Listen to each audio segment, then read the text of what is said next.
हाँ जी। तो आपको मैं बता देता हूँ थोड़ा सा बेसिक।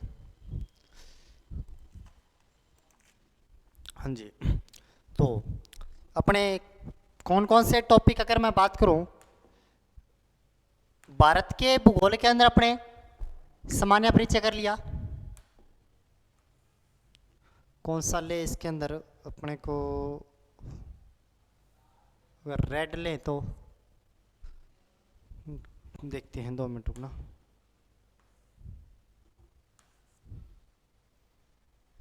दिख रहा है बढ़िया? हाँ जी, बढ़िया दिख रहा है। ठीक है। अगर मैं बात करता हूँ तो भारत में अपने को सामान्य परिचय पूरा करवा दिया मैंने। उसके बाद दूसरा टॉपिक आपका भौतिक विभाजन करवा दिया। अपवाह करवा दिया, नदियों वाला। जलवायु हो गया। इसके बाद आपका कौन सा उद्योग हो गया।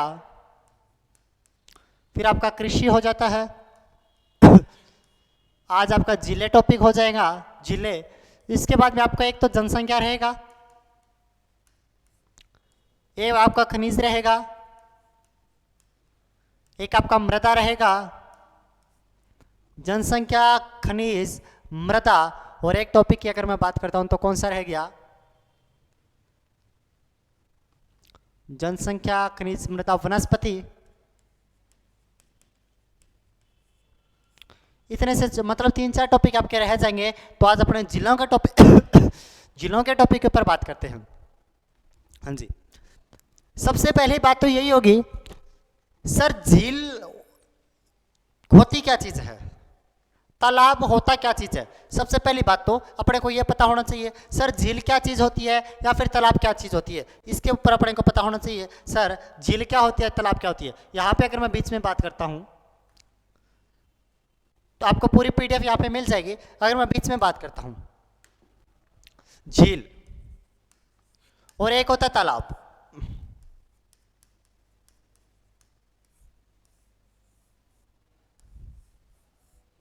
एक होता है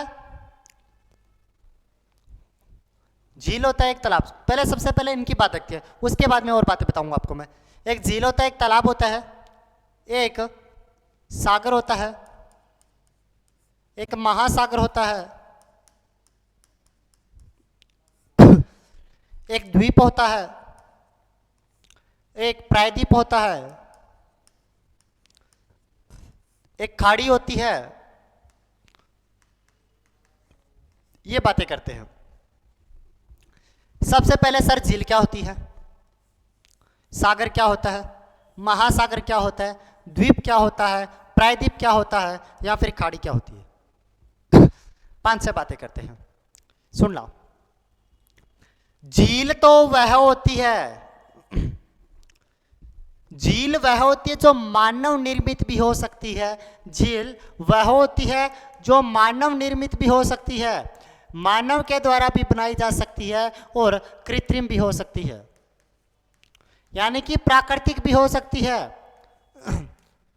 मानव निर्मित को कृत्रिम बोलेंगे, यानी कि कृत्रिम रूप से बनी हुई भी झील हो सकती है।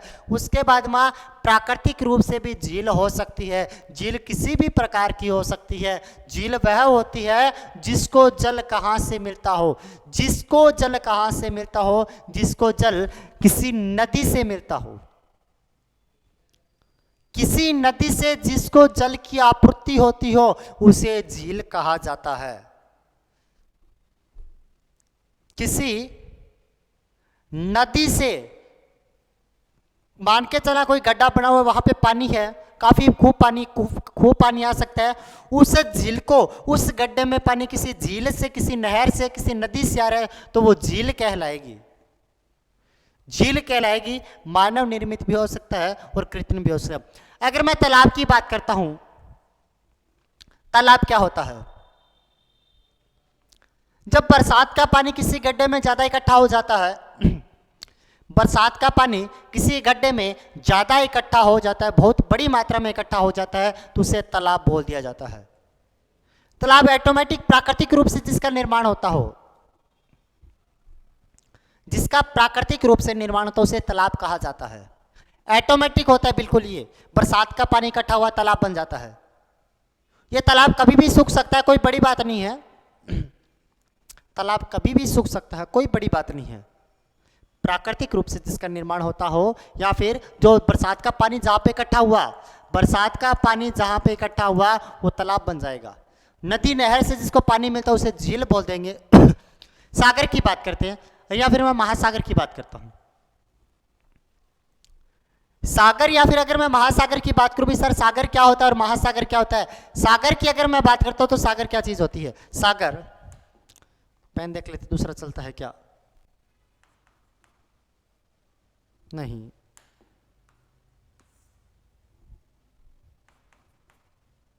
हाँ जी, अगर मैं सागर की बात करता हूं भी, सर सागर क्या होता है या फिर महासागर क्या होता है। सागर वह होता है, सागर वह होता है, मान के चलना ये कोई देश है, इंडिया देश है, इसके चारों साइड में जो महासागरों का छोटा छोटा भाग लगता हो, देश के किसी देश के चारों साइड में महासागरों का छोटा छोटा भाग लगता हो उसे सागर कहा जाता है। महासागर वे होते हैं जो बड़े सागर होते हैं, महासागर वह होते हैं जो बड़े सागर होते हैं, यानी कि जो अपनी बाउंड्री किसी महाद्वीप के साथ बनाते हो, बड़े बड़े द्वीपों के साथ बनाते हो, उसे महाद्वीप कहा। यहां पे आपको द्वीप भी बता, महाद्वीप भी बता देता हूं, महाद्वीप ये भी बता दूंगा। महासागर वो जो अपनी बाउंड्री महाद्वीपों के साथ बनाए, महासागर। उसके छोटे रूप सागर, बरसात का सीधा पानी किसी गड्ढे में पड़े तालाब, नदी नहर का पानी आए तो कौन सी झील। बात आती है सर द्वीप क्या होता है, प्रायद्वीप क्या होता है, या फिर महाद्वीप क्या होता है, इसकी बात करते हैं। सर द्वीप क्या होता है, प्रायद्वीप क्या होता है और महाद्वीप क्या होता है। उसके बाद में खाड़ी, ये क्या होता है, बात इसकी आती है। पहली बात सर द्वीप क्या होता है, वह स्थलीय भाग, वह स्थलीय भाग, वह स्थलीय भाग जिसके चारों ओर किसी सागर का जल लगता हो, वह स्थलीय भाग जिसके चारों ओर किसी सागर का जल लगे, किसी सागर का जल लगता हो, यानी कि किसी छोटा सा ये सागर है, इस सागर के अंदर एक ऐसा स्थलीय भाग पड़ता है, ऐसा स्थलीय भाग पड़ता है, इस सागर के अंदर ऐसा स्थलीय भाग पड़ता है जहां पे ऐसा स्थलीय भाग है और इसके साथ में क्या लग रहा है, यहां पे जल लग रहा है। तो ये बीच में जो हिस्सा होगा, ये जो बीच में हिस्सा होगा, इसे क्या बोला जाएगा, इसे द्वीप बोला जाएगा। बीच के हिस्से को द्वीप कहा जाएगा, किसी स्थलीय भाग के बीच के हिस्से को द्वीप कहा जाता है, किसी स्थलीय भाग के बीच के हिस्से को क्या कहा जाता है, द्वीप कहा जाता है। उसके बाद में अगर मैं बात करता हूं तो प्रायद्वीप, प्रायद्वीप का मतलब होता है ऐसा स्थलीय भाग, ऐसा स्थलीय भाग, ये मान के चलना स्थलीय भाग था, ऐसा स्थलीय भाग जिसके तीन ओर जल लगता हो, ऐसा स्थलीय भाग जिसके तीन ओर जल लगता हो, ऐसा स्थलीय भाग जिसके तीन ओर जल लगता हो, उसे क्या कहा जाता है, उसे तो क्या कहा जाता है, उसे तो प्रायद्वीप कहा जाता है। उसे क्या कहा जाता है, प्रायद्वीप। जिसके तीन ओर जल लगे प्रायद्वीप, जिसके चारों ओर जल लगे उसे द्वीप कहा जाता है, महाद्वीप। ऐसा स्थलीय भाग, ऐसा स्थलीय भाग जो अपनी बाउंड्री महासागरों के साथ में बनाए, ऐसा स्थलीय भाग जो अपनी बाउंड्री महासागरों के साथ में बनाते हैं। ऐसा स्थलीय भाग जो अपनी बाउंड्री महासागरों के साथ में बनाते हैं उसे क्या कहा जाता है? उसे महाद्वीप कहा जाता है। ऐसा स्थलीय भाग जो अपनी बाउंड्री महासागरों के साथ बनाते हैं उसे महाद्वीप कहा जाता है। यानी कि चारों ओर जल तो इसके भी लगता है, द्वीप के चारों ओर भी जल लगता है, द्वीप के चारों ओर भी जल लगता है, लेकिन इसके साथ महासागरों का जल लगता है। इसके साथ में महासागरों का जल लगता है, लेकिन द्वीप के साथ में तो सागरों का जल लगता है।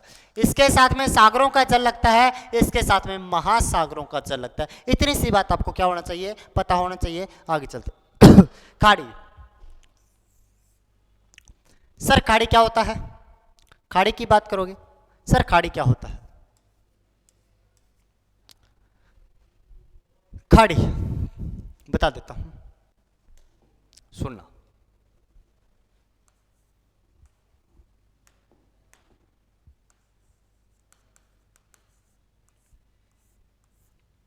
खाड़ी मान के चला ऐसा कोई एरिया है, ऊपर वाला जो हिस्सा पड़ता है, इसका जो ऊपर वाला हिस्सा पड़ता है, ये तो इसका स्थलीय भाग पड़ता है, ये तो इसका स्थलीय भाग पड़ता है, ये स्थलीय भाग, इसे बोलते स्थलीय। और ये इसका जो नीचे हिस्सा पड़ता है, ये इसका कौन सा भाग पड़ता है? जो नीचे इसका हिस्सा पड़ता है, इसे कौन सा भाग बोलेंगे अपने? जलीय भाग। समझना। यानी कि जो अपने को ऐसे यू की आकृति में दिखे, ऐसे यू की आकृति में जो दिखता है, यू की बंगाल की खाड़ी से कहा जाता है। यू की आकृति में दिखे तो उस स्थलीय भाग को, उस जलीय भाग को खाड़ी कहा जाता है। ऐसा जलीय भाग जो यू की आकृति में फैला होता है, उल्टे यू की आकृति में, उसे क्या खाड़ी कहा जाता है। ये आपको इतनी सी बेसिक सी बात पता होनी चाहिए। तो मैंने झील भी आपको बताया, तालाब भी बताया, द्वीप भी बताया, महाद्वीप भी बताया, प्रायद्वीप भी बताया, और आपको मैंने क्या खाड़ी भी बता दिया। उसके बाद चलते अपने भारत की झीलों का टॉपिक। तो चलते अपने सबसे पहली बात, देश की अधिकांश झीलें की स्थिति उत्तर के पर्वतीय प्रदेश में ही सीमित है। बहुत ही इंपॉर्टेंट बात, देश में जो अधिकांश झीलें पड़ती है, भारत में जो अधिकांश झीलें पड़ती है, भारत में जो अधिकांश झीलें पड़ती है, जो देश के उत्तरी भाग का जो पर्वतीय भाग है, इसे बोल सकते हैं हिमालय पर्वतीय भाग।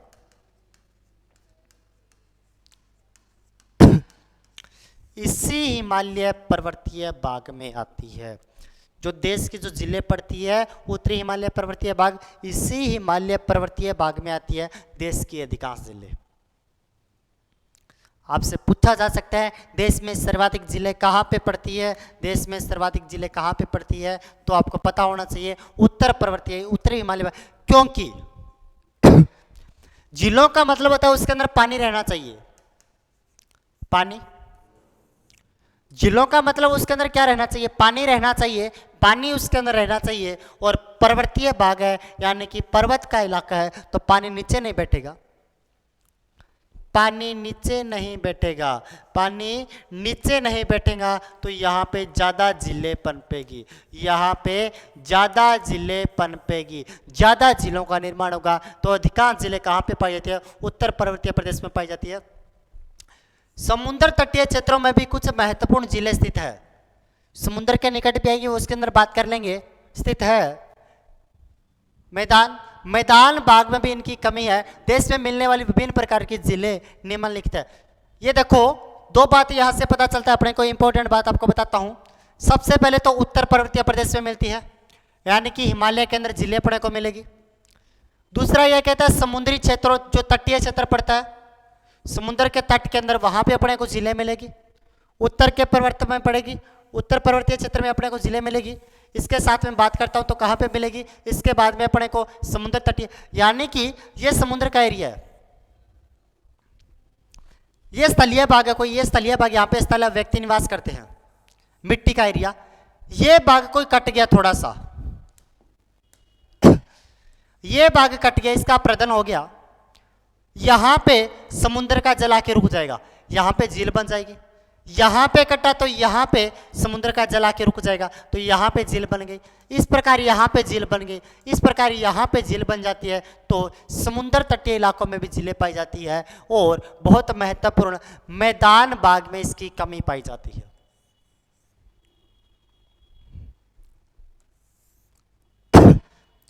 मैदान भाग में इसकी कमी पाई जाती है, कारण क्या, कमी का कारण क्या, यहाँ पे कमी का कारण बता सकता हूं, कारण क्या हो सकता है, कारण एक ही कारण है, क्योंकि मैदानी भाग है,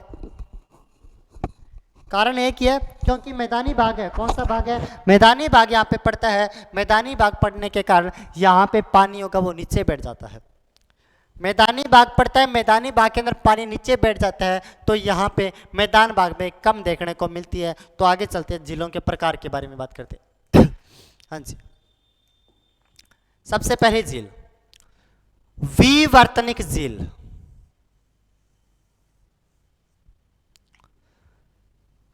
सुनना, कश्मीर की वुल्लर झील झेलम नदी पर बना हुआ गोखुर झील है,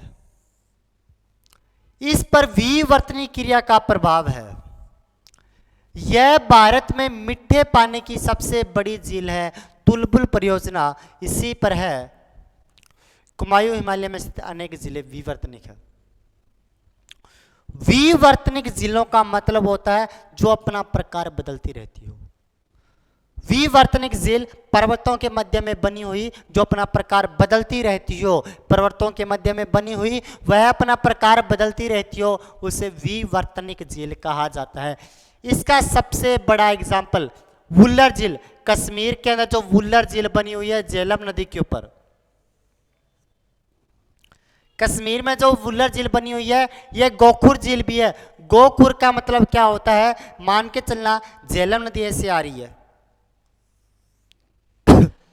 झेलम नदी ऐसे आ रही है, तेज बहाव था तो ऐसे आ रही थी, लेकिन धीरे धीरे तेज बहाव के कारण इसने अपना रास्ता ऐसे सीधा बनाना चाहा, ऐसा रास्ता बनाना चाहा,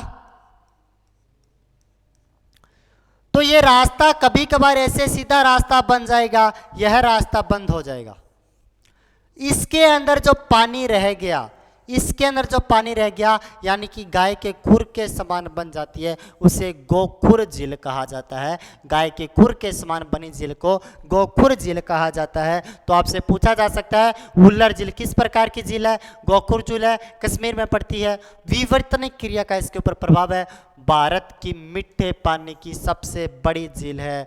इंपॉर्टेंट फैक्ट पूछा जा सकता है, भारत की मीठे पानी की सबसे बड़ी झील कौन सी झील है, वुल्लर झील भारत की मीठे पानी की सबसे बड़ी झील है, वुल्लर झील। नोट करके बहुत अच्छे से लिख देना।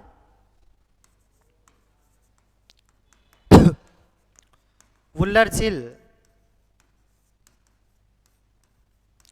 भारत की मीठे पानी की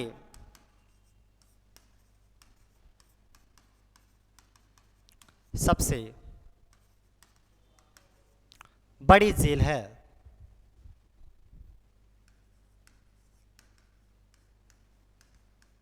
सबसे बड़ी झील है और उसके बाद में यहीं पे एक डल झील भी बनी हुई है, वही भी नोट करके लिख देते हैं। झेलम नदी पर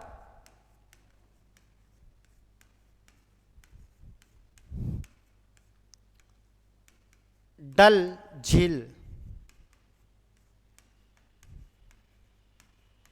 स्थित है, जो कि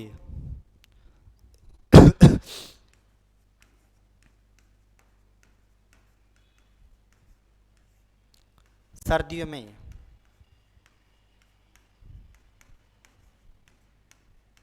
जम जाती है, जो कि सर्दियों में जम जाती है। उसके बाद में अगर और पॉइंट की बात करें तो ये उतार लिया होगा आपने, वुल्लर झील भारत की मीठे पानी की, और ये बात भी नोट करके लिख देना गोखुर झील वाली, नोट करके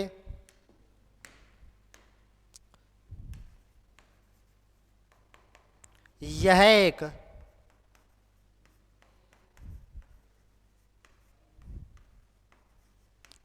गोखुर झील है, अर्थात गाय के खुर के समान।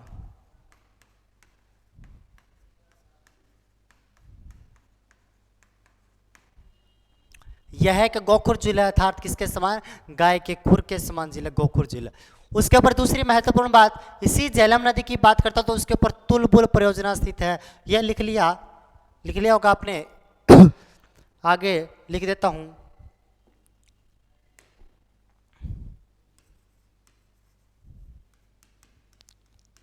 यहां पे नदियों की बात लिख लेते हैं। झेलम नदी पर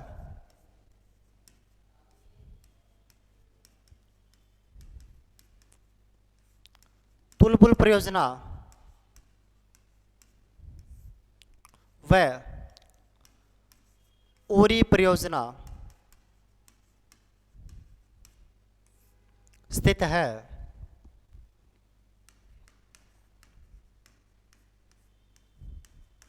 अगला,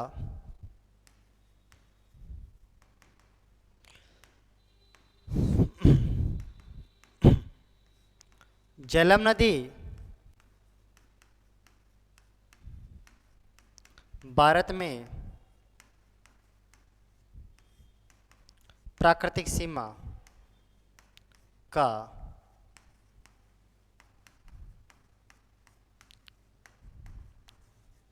निर्धारण करती। ये बात होती है वुलर झील की, और वुलर झील मीठे पानी की सबसे बड़ी झील है, झेलम नदी में पड़ती है, कश्मीर में गोखुर झील का मीठे पानी की सबसे बड़ी झील, तुलबुल परियोजना और उरी परियोजना इसके ऊपर पड़ती है। इतने सारे महत्वपूर्ण फैक्ट आपको मैंने यहाँ से वुलर झील के बारे में लिखवा दिए। आगे चलते हैं अपने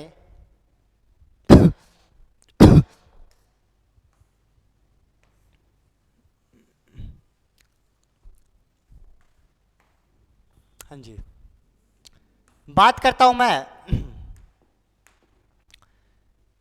दूसरी, ज्वालामुखी क्रिया से निर्मित झील महाराष्ट्र के बलुडाना जिले की लोनार झील एक क्रेटर झील है। अब आपको मैं सबसे पहले बताता हूं ज्वालामुखी क्रिया वाली झील कौन सी होती है।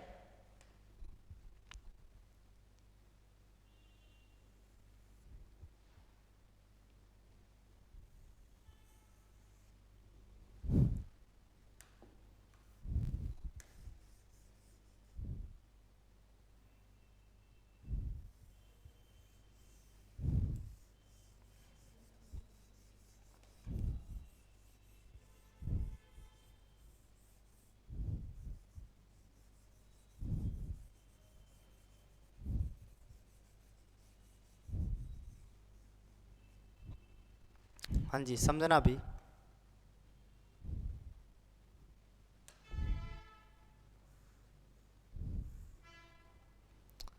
अब यहां से लावा निकलता है, यानी कि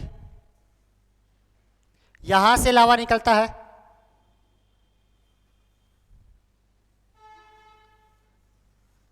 यहां से लावा बाहर निकलता है। इसे निकासी नली का भी बोला जाता है। यानी कि जमीन के अंदर जो भी लावा होता है, गर्म लावा होता है, जो मैग्मा बाहर निकल के जम जाता है, वही से उसी से निर्माण होता है। यहां से लावा बाहर निकलता है, इसे अपने मैग्मा बोल सकते हैं, निकासी नली।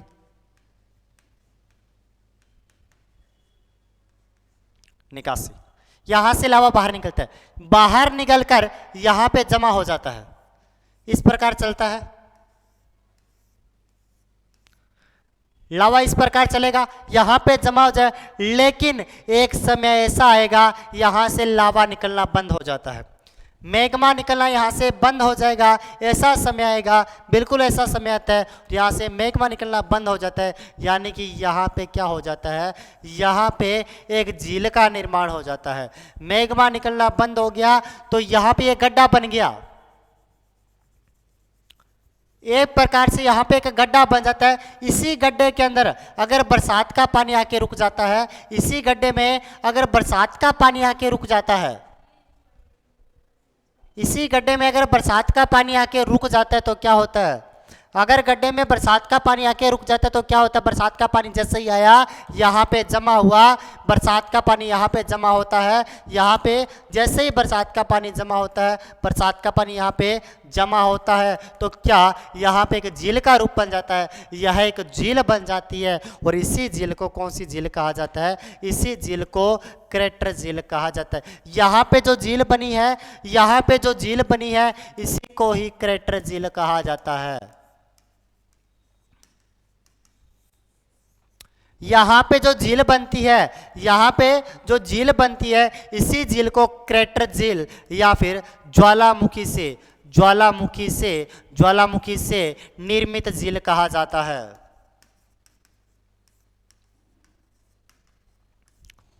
यहाँ पे जो झील बनती है इसे क्रेटर झील या फिर ज्वालामुखी से निर्मित झील कहा जाता है। और यही भारत की, अगर मैं झील की बात करता हूँ तो कौन सी, महाराष्ट्र की लोनार झील पड़ती है, जो कि भारत की ज्वालामुखी निर्मित झील है। भारत की कौन सी झील है, ज्वालामुखी निर्मित झील पड़ती है भारत की।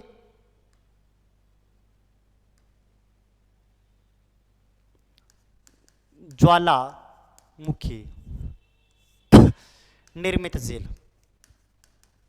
यहाँ से क्रेटर झील कहा सकता है। ये भारत की कौन सी झील पड़ती है, ज्वालामुखी निर्मित झील पड़ती है। और इससे ये कौन सी झील है, लोनार, महाराष्ट्र में भारत की एकमात्र क्रेटर व झील कौन सी पड़ती है, लोनार झील पड़ती है। इसके बारे में आपको पता होना चाहिए। आगे चलते हैं।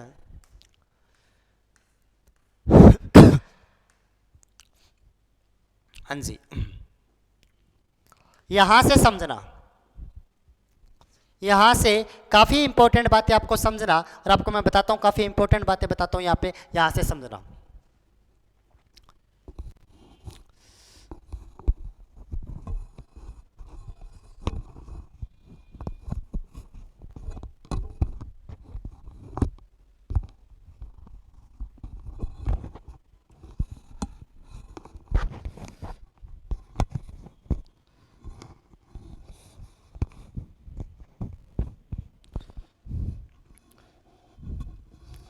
कान दर्द करने लग गया ना।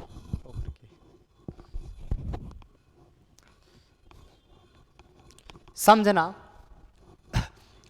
लेगुन या फिर अनुपजेल, आवाज आपको पता नहीं, कान दर्द काफी करने लग गया।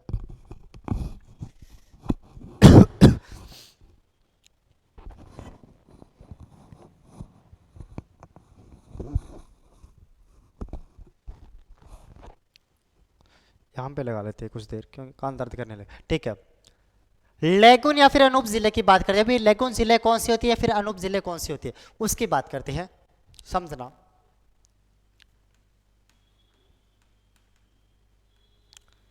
एक तो लेगुन होता है और एक होती है क्याल। दोनों के दोनों जिलों के प्रकार होते हैं। लेगुन भी जिले के प्रकार होता है और क्याल भी जिलों का प्रकार होता है। अब सर दोनों में अंतर क्या होता है, जिलों का प्रकार। भारत का अगर मैं दक्षिणी भाग की बात करता हूं, भारत के अगर मैं दक्षिणी भाग की बात करता हूं तो जो पश्चिमी साइड पड़ता है और एक पूर्वी साइड पड़ता है,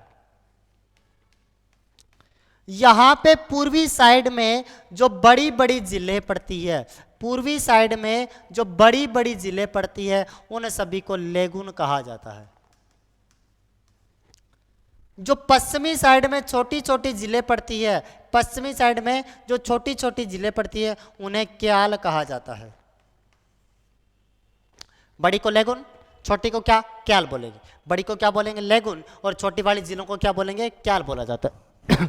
हाँ जी, आप पूछोगे सर इस साइड में बड़ी क्यों बनी, इस साइड में छोटी क्यों बनी, कारण तो बता दीजिए। आपको सुनना, यहां पे पश्चिमी घाट पड़ता है, एक पर्वत श्रृंखला है यहाँ पे, यहां से नदियां निकलती है और इस प्रकार बहती है। पर्वत श्रृंखला है, नदियां निकलती है, इस प्रकार बहेगी तो अपने साथ कूड़ा करकट कंकड़ पत्थर भी लेके जाएगी, अपने साथ कूड़ा करकट कंकड़ पत्थर भी लेके जाएगी, सारा का सारा यहाँ पे उड़ेल देगी, यहाँ पे डेल्टा बना देगी, यहाँ पे जो मिट्टी का निर्माण होगा यहाँ पे डेल्टा का निर्माण कर देगी।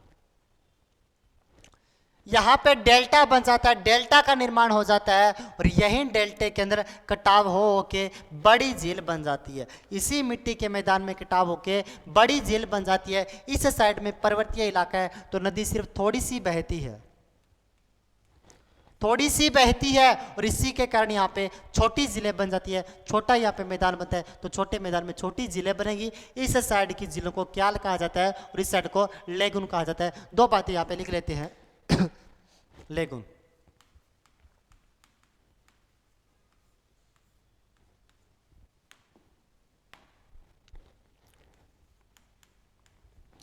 भारत के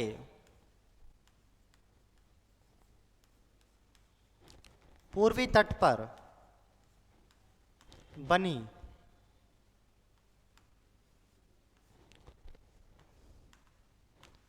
बड़ी बड़ी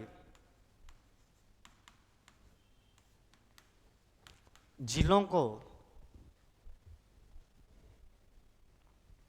भारत के पूर्वी तट पर बनी बड़ी बड़ी झीलों को लेगुन झील या फिर अनूप झील, जो पीछे बनी होती है तट के पीछे, या फिर अनूप झील कहा जाता है।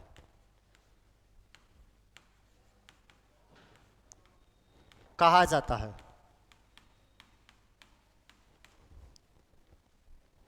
दूसरी बात, क्याल,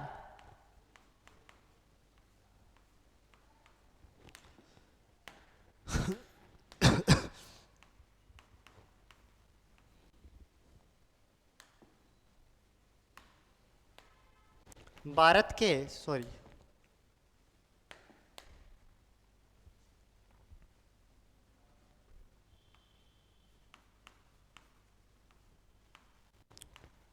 भारत के पश्चिमी तट की ओर बनी छोटी छोटी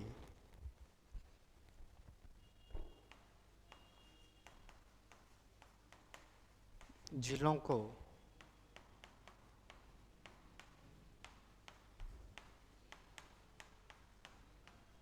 लेगुन कहा जाता है।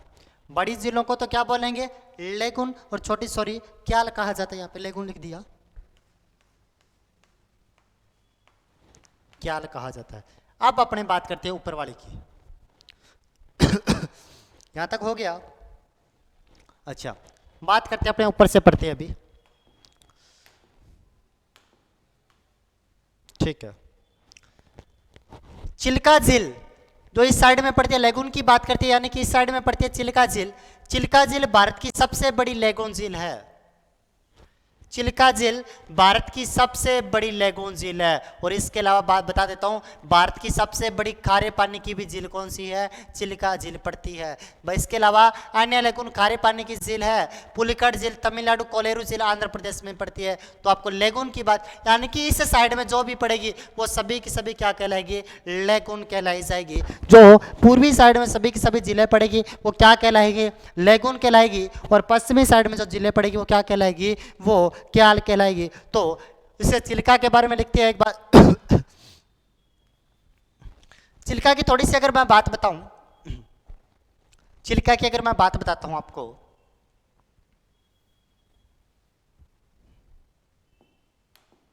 चिल्का की बात सुनना। ये भारत का इस प्रकार का तट पड़ता है, ठीक है। यहां पे उड़ीसा पड़ता है, उड़ीसा में एक झील बनी हुई है। तो उड़ीसा के तट पे यहां पे एक झील बनी हुई है।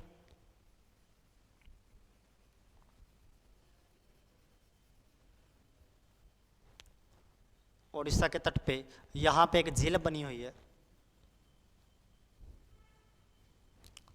ठीक है। इस झील का अगर मैं नाम बताता हूं तो कौन सी झील है, ये चिल्का झील।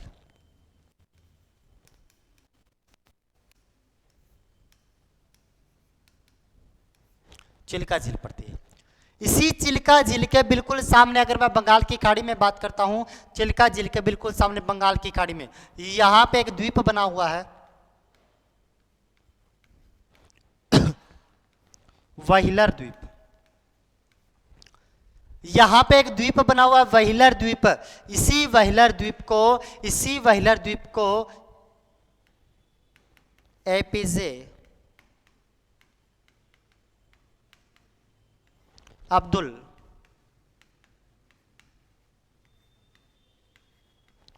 कलाम द्वीप भी कहा जाता है। इसी व्हीलर द्वीप को एपीजे अब्दुल कलाम, बिल्कुल चिल्का झील के सामने बना हुआ है। और चिल्का झील कहाँ पे बनी हुई है? चिल्का झील ओडिशा के अंदर बनी हुई है। कहाँ पे? ये चिल्का झील ओडिशा के अंदर बनी हुई है। चिल्का लेगुन सबसे बड़ी लेगुन है। ये चिल्का लेगुन सबसे बड़ी लेगुन है, सबसे बड़ी लेगुन।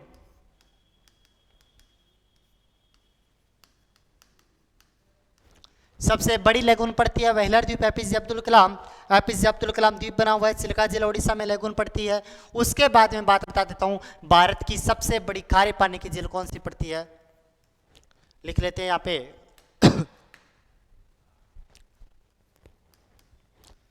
भारत की सबसे बड़ी खारी पानी की झील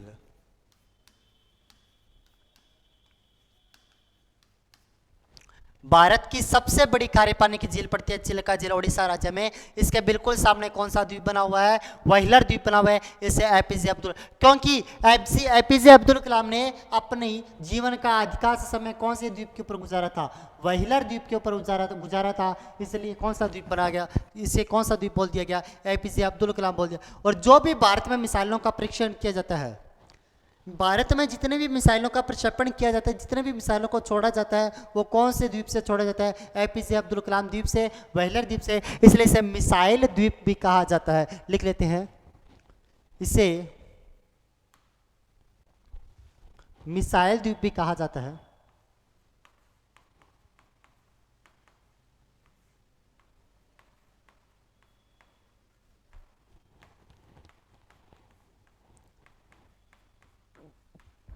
इसे मिसाइल द्वीप भी कहा जाता है और एपीजे अब्दुल कलाम को मिसाइल मैन भी कहा जाता है।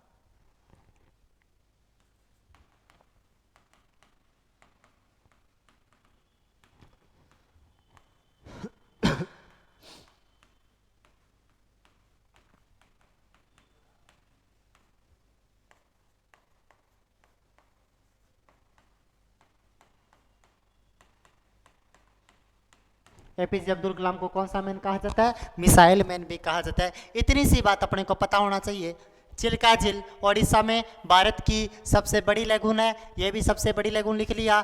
इसके अलावा अन्य लेगुन खारी पानी की झीलें हैं। सारी लेगुन जो भी समुद्र के तट में होगी, क्योंकि समुद्र का पानी इकट्ठा होगा सभी को जगह, सभी का सभी कौन सा पानी इकट्ठा होगा? समुद्र का पानी इकट्ठा होगा। सभी जगह पे कौन सा पानी इकट्ठा होगा? समुद्र का पानी इकट्ठा होगा। तो यहाँ भी कौन सी लेगुन बनेगी? सभी जिलों में कौन सा पानी होगा? खारा पानी होगा। यानी कि आपको एक बार नोट करके यहाँ पे 2-3 बातें लिखना।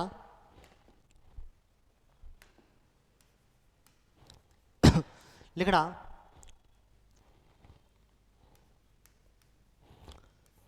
सभी प्रकार की लेगुन खारे पानी की होती है। खारे पानी की झीलें होती है। बहुत ही इंपॉर्टेंट है, इंपॉर्टेंट कर लेना। सभी प्रकार की लेगुन खारी पानी की लेगुन होती है। सभी प्रकार की, आपसे सही कथन में कैसे भी पूछा जा सकता है, सभी प्रकार की लेगुन खारी पानी की लेगुन होती है। सभी प्रकार की लेगुन किस प्रकार की? खारे पानी की लेगुन होती है, जिसमें सबसे बड़ी लेगुन, अगर आपने नहीं लिखा तो मैं लिखवा देता हूं, ऐसे लिखना। चिल्का झील भारत की सबसे बड़ी झील है, सबसे भारत की सबसे बड़ी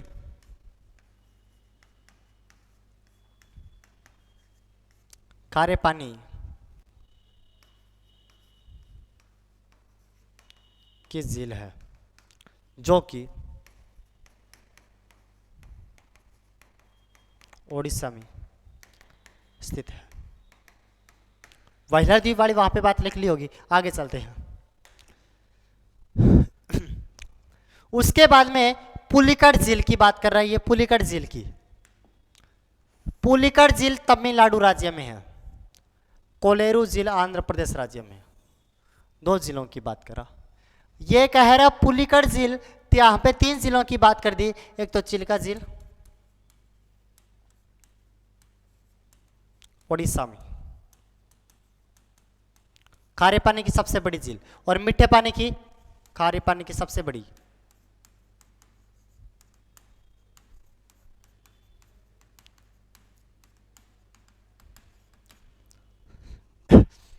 उसके बाद में वुलर झील, जम्मू कश्मीर में, मीठे पानी की सबसे बड़ी।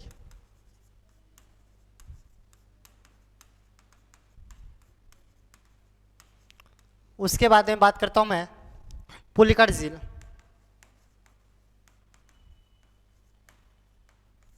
तो ये तमिलनाडु में पड़ती है।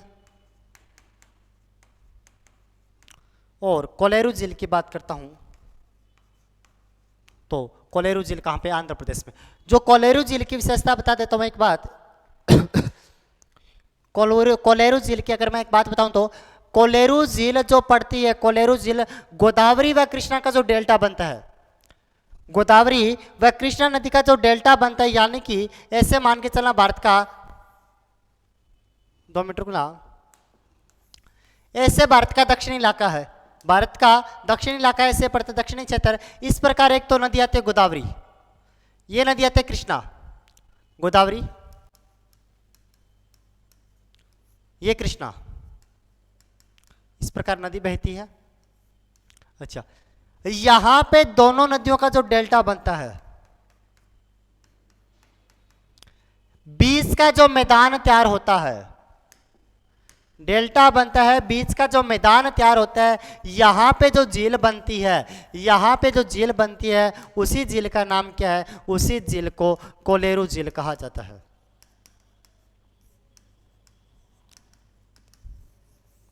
यही झील कोलेरू झील है जो कि आंध्र प्रदेश में पड़ती है, गोदावरी व कृष्णा के डेल्टाई भागों के मध्य। ऐसे लिखना कोलेरू झील, लिखना कोलेरू झील, कोलेरू झील आंध्र प्रदेश में, कोलेरू झील आंध्र प्रदेश में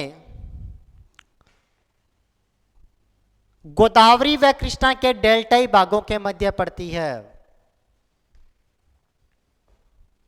गोदावरी व कृष्णा के डेल्टाई भागों के मध्य पड़ती है। कौन सी झील है ये? कोलेरू झील। आंध्र प्रदेश के गोदावरी व कृष्णा के डेल्टाई भागों के मध्य में पड़ने वाली झील को कौन सी झील? कोलेरू। पुलिकट झील की बात करता हूं तो यहां पे मैं पुलिकट की भी बात बता देता हूं आपको, पुलिकट के बारे में। ये आंध्र प्रदेश, ये तमिलनाडु, इनकी बिल्कुल सीमा के ऊपर यहां पे एक झील बनी हुई है। आंध्र प्रदेश व तमिलनाडु की बिल्कुल सीमा पे एक झील बनी हुई है। इस झील का नाम है पुलिकट झील।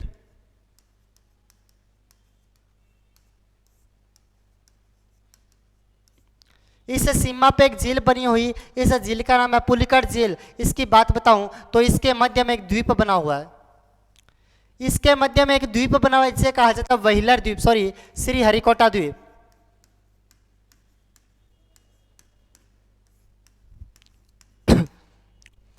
इसी पुलिकट झील के मध्य में एक द्वीप बना हुआ श्री हरिकोटा द्वीप।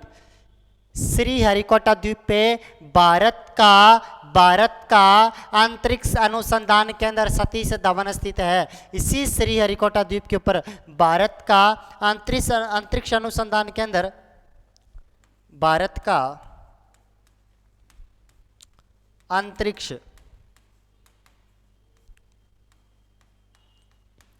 अनुसंधान केंद्र श्री हरिकोटा स्थित है।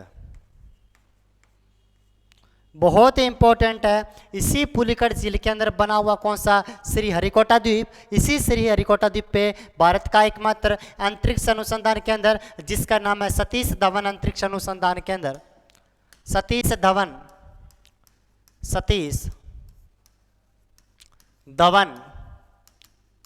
अंतरिक्ष अनुसंधान केंद्र। ये भारत का कहाँ पे स्थित है? सतीश धवन अंतरिक्ष अनुसंधान केंद्र कहाँ पे? इसी श्रीहरिकोटा द्वीप के ऊपर पड़ता है, व्हीलर द्वीप जो पुलिकट झील के अंदर पड़ता है। ये भारत की आपकी कौन सी झील हो जाती है? आपकी झील यहाँ पे एक तो लेगुन झील में आपकी उड़ीसा के अंदर बात कर ली, दूसरी पुलिकट झील की और कोलेरू झील की बात कर लेते हैं। तो उसके बाद में अपने देखेंगे नेक्स्ट क्लास के अंदर 3 तक कंप्लीट कर लिया, बाकी अपने नेक्स्ट क्लास के अंदर। थैंक यू, धन्यवाद।